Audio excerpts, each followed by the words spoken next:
these guys. Why subscribe to my channel, guys? I'm gonna teach you shit on how to make money, how businesses work. This is why.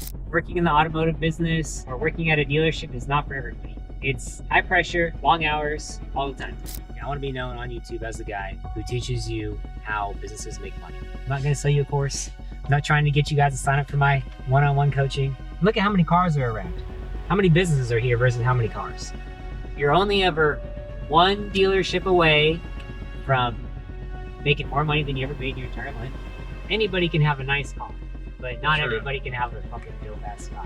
If you don't know what to say when someone tells you no, then you're just gonna be like, the quicker you are on your feet, the better salesperson that you are.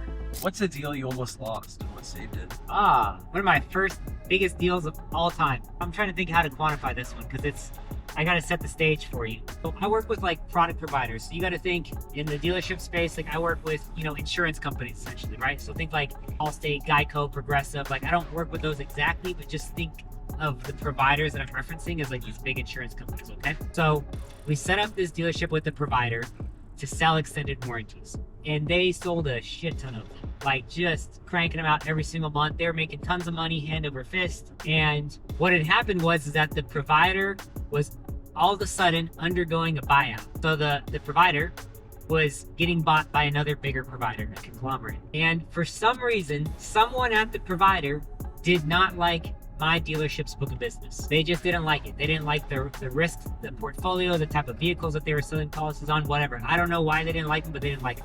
And so they sent a letter, and overnight I was making tons of money. This dealership was making tons of money, and they turned off the account. They said, no more, we don't want you to write any more business. It's in our agreement, you're cut off without any notice. So obviously that makes me look bad because I represent the provider. And the dealership had no choice because I had no backup provider to give the dealer. And so they had to call somebody and scramble and get another provider so they could presume business and making more money. I basically had lost the deal. In business, dude, the most important thing is that you do what you say you're gonna do, you answer your phone, and you go above and beyond, man. You treat other people like how you want to be treated in business, for the most part. That's how I do business, and it's worked out for me. And thank God, because of my good relationship with the owner of the dealership, I was like, dude, you and I both got blindsided. This provider, these guys, I know you gotta do what you gotta do. I'm gonna get you a new one and we can resume business. Luckily, I found another provider. It took me about 90 days and we ended up finding a new provider so that way they could start selling warranties with me again, and I got them back up and running. It was a huge deal. For me, this was probably like a $20,000, $30,000 a month account, like big account. So one of my biggest deals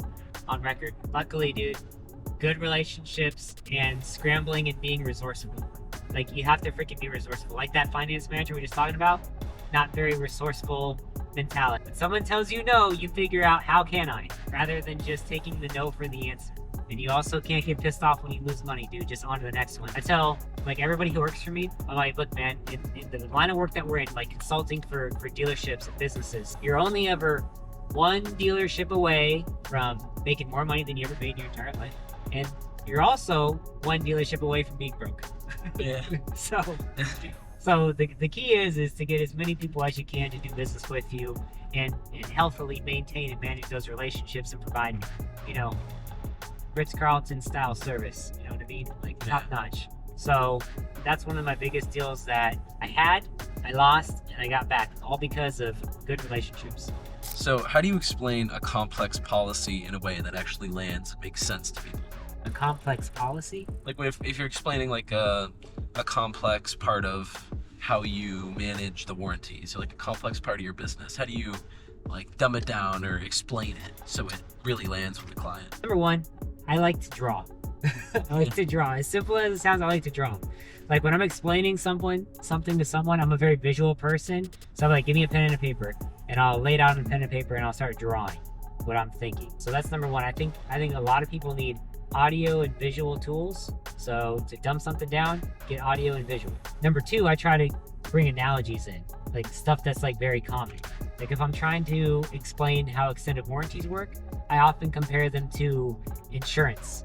Like insurance on your car, because everybody pretty much has a car. Everybody has a basic understanding of how insurance works. What objections do you hear most from dealers, and how do you handle them? Most common objection is we're happy with our current provider, we're good. That's probably my most common objection. I'd be like, totally understand, man. I'm not looking to switch you from your current provider. As a matter of fact, I don't want anything to do with your current provider. What I'm looking is for stuff that you don't have. So what are you doing right now for XYZ things? So I'll switch the conversation to something that I know that they currently don't have. Like if they're set up with one provider, I'm pretty kind of familiar with their products, or maybe I'm not. And I'll just take a wild guess and be like, okay, I know there's at least one or two things that you don't have. I guarantee it, because I'm one of the few people who do have it. So I'd be surprised if they did.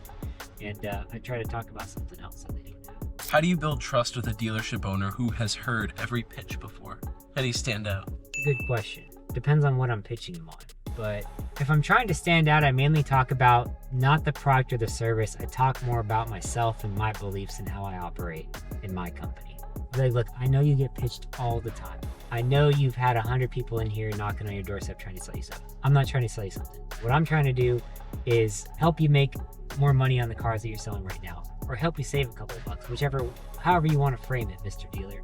With my company, we're a do what's right type of organization, meaning we don't do always the thing that makes the most sense or makes the most money. We just do the right thing that keeps the relationship, because I'm not here for a short time. I'm not here for a one-time quick sale. I'm trying to get married. That might scare you, but you want to do business with people who want to get married because they're in it for the long haul. And when you work with my company, I'm in it for the long haul. Number two is, a lot of people will give you like a product or a service and they say, here you go, one and done. See you later. I got my check. Hasta luego. I was like, dude, I'm about service after the sale, and I'm about continued service.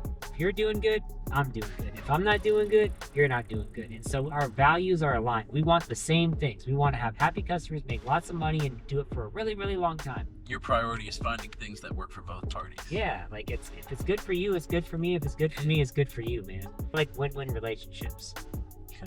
What separates a good salesperson from a great one? And when did you figure that out? Resourcefulness. How quick you are on your feet. When somebody tells you no, how long does it take you to think of basically a way to handle that? You know what I mean? Yeah. How long did it take me to figure that out? I figured that out very quickly because people told me no quite often. And so once somebody tells you no, you have to know what to say.